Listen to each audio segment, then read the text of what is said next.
할렐루야. 오늘은 8월 18일 화요일입니다. 오늘도 정시 매일 예배를 드리시는 성도님들의 삶과 가정 위에 하나님의 은혜와 평강이 가득하시기를 축복합니다. 다 같이 사도신경으로 우리의 신앙을 고백하며 예배의 자리로 나가겠습니다. 전능하사 천지를 만드신 하나님 아버지를 내가 믿사오며 그 외아들 우리 주 예수 그리스도를 믿사오니 이는 성령으로 잉태하사 동정녀 마리아에게 나시고 본디오 빌라도에게 고난을 받으사 십자가에 못 박혀 죽으시고 장사한 지 사흘 만에 죽은 자 가운데서 다시 살아나시며 하늘에 오르사 전능하신 하나님 우편에 앉아 계시다가 저리로서 산 자와 죽은 자를 심판하러 오시리라. 성령을 믿사오며 거룩한 공회와 성도가 서로 교통하는 것과 죄를 사하여 주시는 것과 몸이 다시 사는 것과 영원히 사는 것을 믿사옵나이다. 아멘.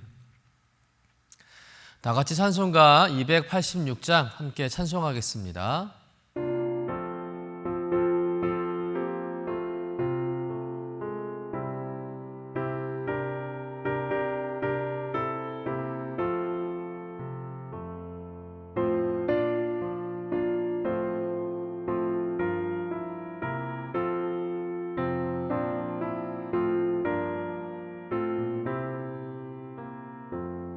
주 예수님 내 맘에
오늘 우리에게 주시는 하나님의 말씀은 에스겔 42장 1절에서 14절까지의 말씀입니다.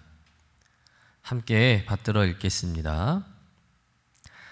그가 나를 데리고 밖으로 나가 북쪽 뜰로 가서 두 방에 이르니 그 두 방의 하나는 골방 앞 뜰을 향하였고 다른 하나는 북쪽 건물을 향하였는데 그 방들의 자리의 길이는 100척이요 너비는 50척이며 그 문은 북쪽을 향하였고 그 방 3층에 회랑들이 있는데 한 방의 회랑은 20척 되는 안뜰과 마주 대하였고 다른 한 방의 회랑은 바깥뜰 박석 깔린 곳과 마주 대하였으며 그 두 방 사이에 통한 길이 있어 너비는 10척이요 길이는 100척이며 그 문들은 북쪽을 향하였으며 그 위층의 방은 가장 좁으니 이는 회랑들로 말미암아 아래층과 가운데 층보다 위층이 더 주로짐이라.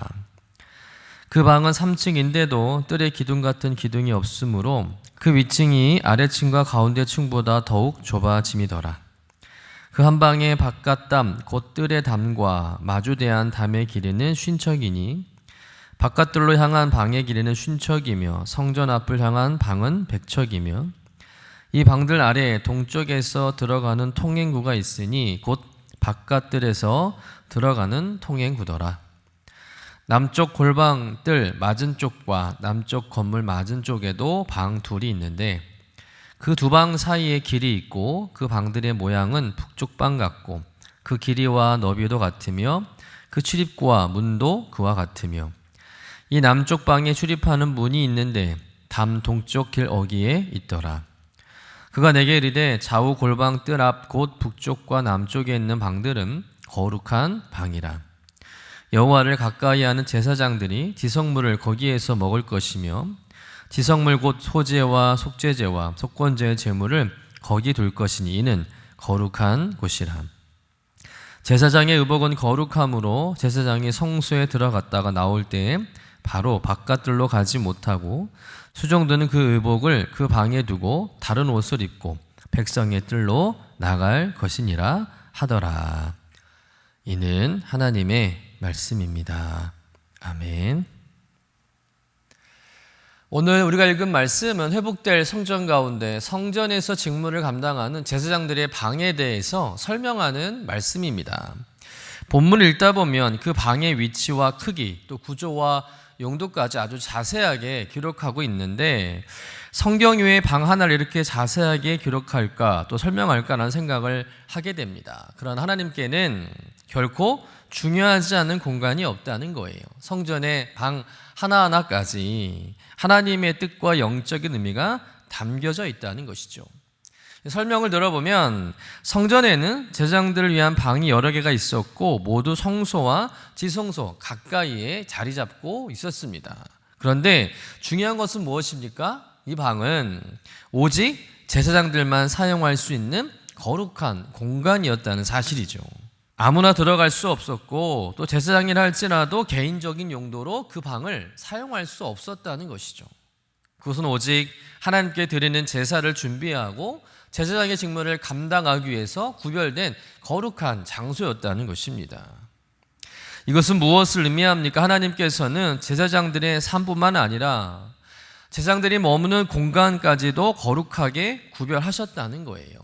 우리나라 전통 한옥에도 보면 방마다 용도가 분명히 구분되어 있습니다.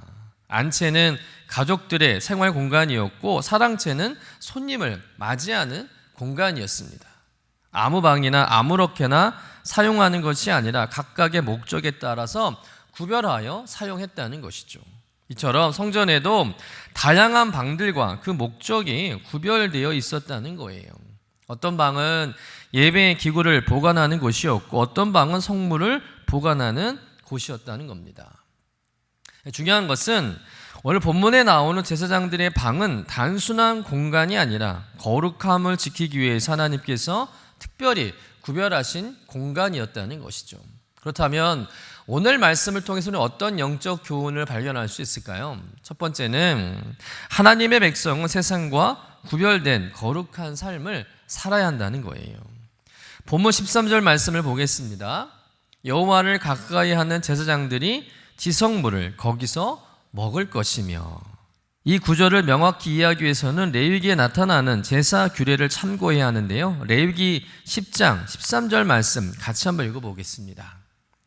이는 여호와의 화제 중 내 음식과 내 아들의 음식인즉 너희는 그것을 거룩한 곳에서 먹으라. 여기서 음식은 제사 제물을 가리키죠. 다시 말해서 제사장들은 하나님께 바쳐진 제물을 성소에서만 먹을 수 있었다는 거예요. 아무 데서나 막 먹는 게 아니었다는 것이죠. 제사드리다가 또 배고프다고 아무 때나 아무렇게나 먹는 것이 아니라 오늘 말씀처럼 특별히 하나님께서 제사장들 위하여 별도로 마련하신 제사장의 방에서만 그 제물을 먹을 수 있었다는 것입니다. 이것이 암시하는 바는 분명하죠. 즉 하나님께 바쳐진 것은 거룩한 것이며 그것이 비록 먹는 음식이라 할지라도 구별하여 거룩히 취급되어야 한다는 의미라는 것입니다. 먹고 마시는 것까지 성별해야 한다는 것이죠.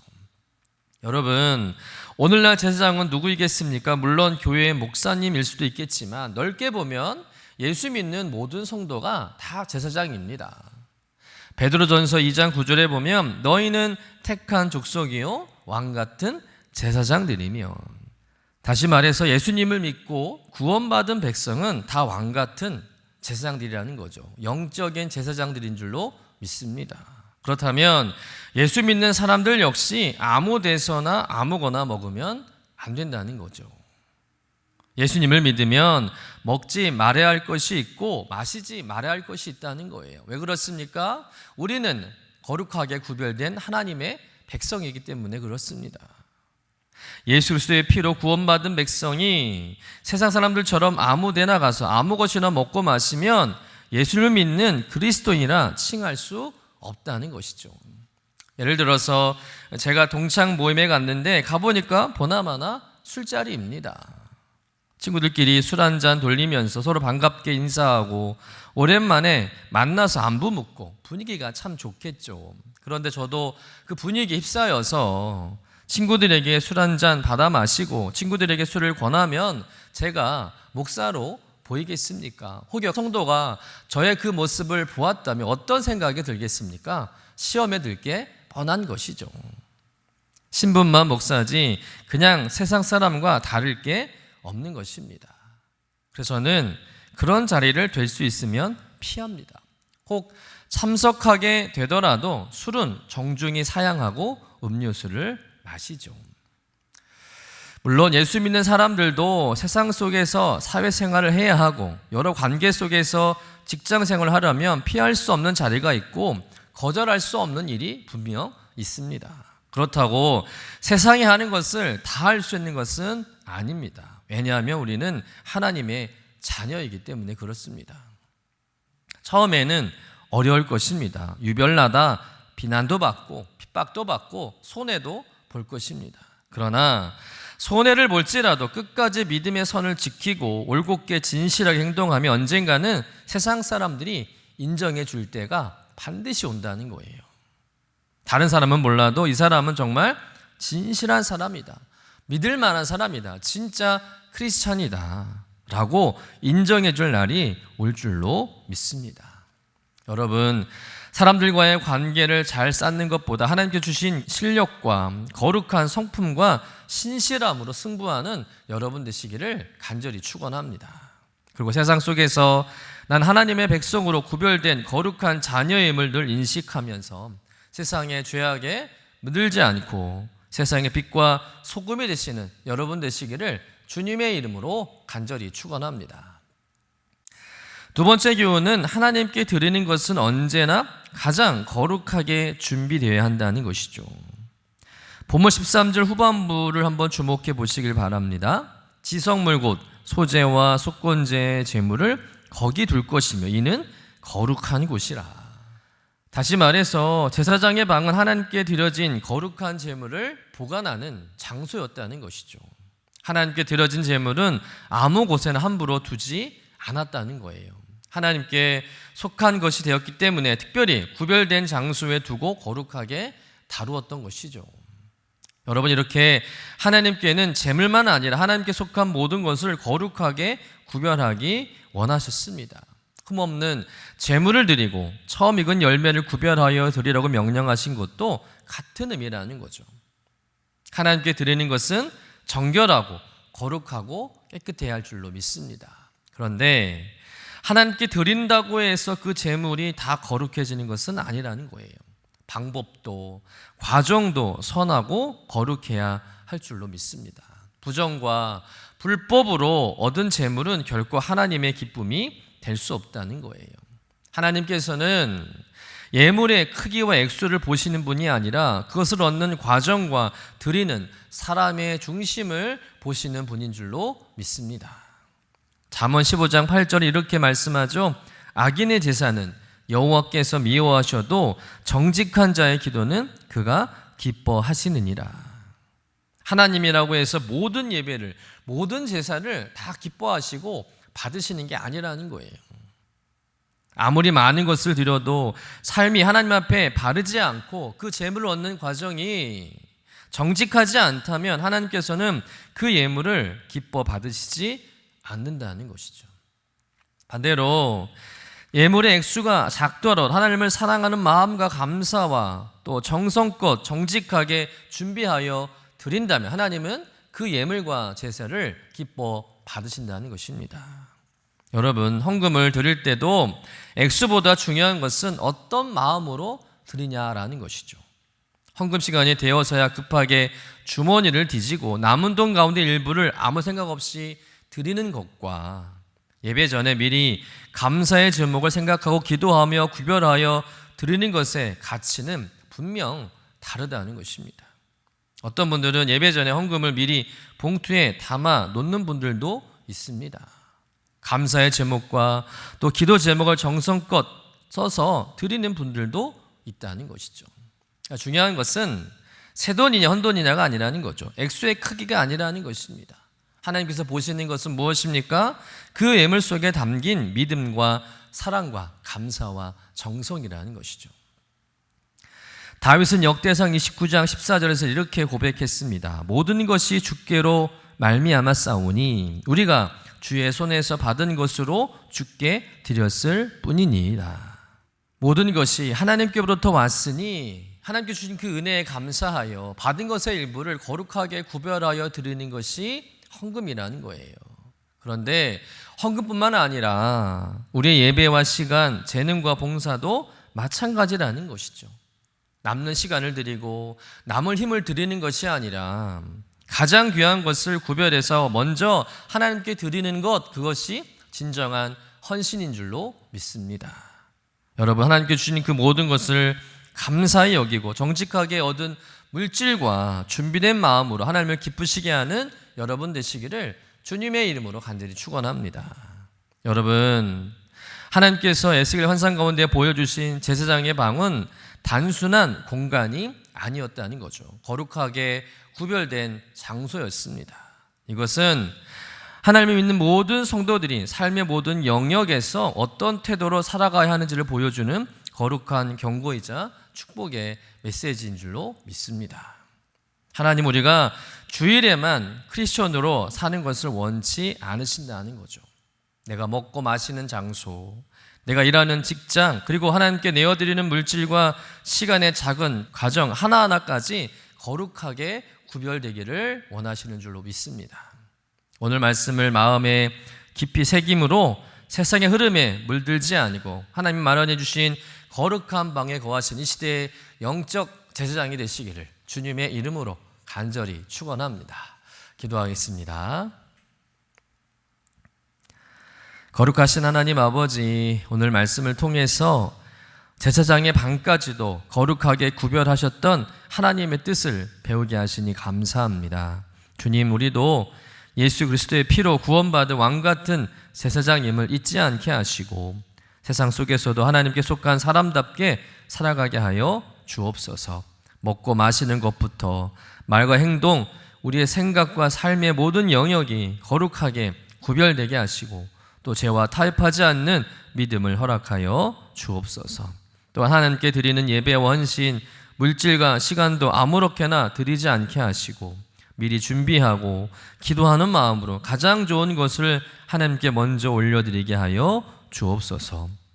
무엇보다 분주한 일상 가운데서도 하나님과 만나는 거룩한 시간과 거룩한 공간을 잃지 않게 하시고 날마다 말씀과 기도로 주님과 깊이 교제하는 삶을 살아가도록 인도하여 주옵소서. 감사드리며 거룩하신 예수님의 이름으로 기도드립니다. 아멘. 하늘에 계신 우리 아버지여, 이름이 거룩히 여김을 받으시오며 나라가 임하시오며 뜻이 하늘에서 이루어진 것 같이 땅에서도 이루어지이다. 오늘 우리에게 일용할 양식을 주시옵고 우리가 우리에게 죄 지은 자를 사하여 준 것 같이 우리 죄를 사하여 주시옵고 우리를 시험에 들게 하지 마시옵고 다만 악에서 구하시옵소서. 나라와 권세와 영광이 아버지께 영원히 있사옵나이다. 아멘.